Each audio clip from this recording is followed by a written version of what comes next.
तपाईहरुको घर कहाँ हो? तपाईहरु कहाँ हिँड्नु भएको आज? तपाईहरु सधैँ यसरी माछा मार्नुहुन्छ? अनि यो माछा मारेर के गर्नुहुन्छ? बेचेर अनि चामल किनेर खानुहुन्छ? ए अनि तपाईको घरमा को छ?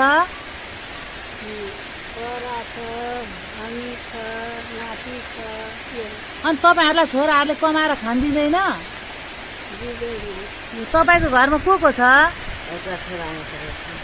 अनि छोराको के बिरामी छ? छोरा खुट्टा भाँचा छ। अनि त्यो छोरालाई पनि तपाईले कमाएर यो माछा मारेर खुवाउनुहुन्छ। आज पानी पर्यो, खोइ माछा कति मार्नु हो देखाउनु त। अब भरे के खानुहुन्छ त? अब भोकै बस्नु है।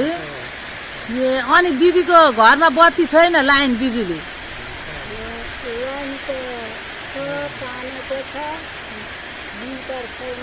मिटर छैन? अनि तपाईलाई लाइनको अगाडि बस्नलाई डर लाग्छ? ए तपाईको त्यो मुखमा के भएको? यहाँ मुखमा, यहाँ ओठमा घाउ आएको छ? ए ए ए ए ल त दिदी हेर्नु, आज पानी पर्यो, अब के खानुहुन्छ? तपाईहरुको माछा रित्तै, माछाको भाँडा रित्तै छ। ल हेर्नुस् है, हाम्रो नेपालीहरूले कङ्गोका मान्छे, कता कताका दुखी मान्छेहरूको भिडियोलाई भाइरल गराइदिनुहुन्छ। हेर्नुस् त, आज यी दुईटा दिदीहरूको घरमा खाना पनि छैन अरे, माछा मार्न आउनु भएको।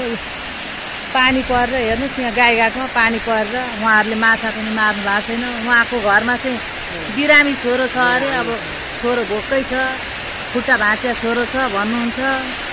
हजुरहरूलाई यो सुखी नेपाली, समृद्ध नेपालका नारा लाउनेहरूको सामु यो भिडियो पुगोस् भनेर मैले यो दुईटा दिदी बहिनीहरूको भिडियो बनाएर पोस्ट गर्ने जमर्को गरेकी छु। तपाईहरुको यो मैले भिडियो बनाएकी छु, यो भिडियो फेसबुकमा, युट्युबमा हाल्नु दिदी?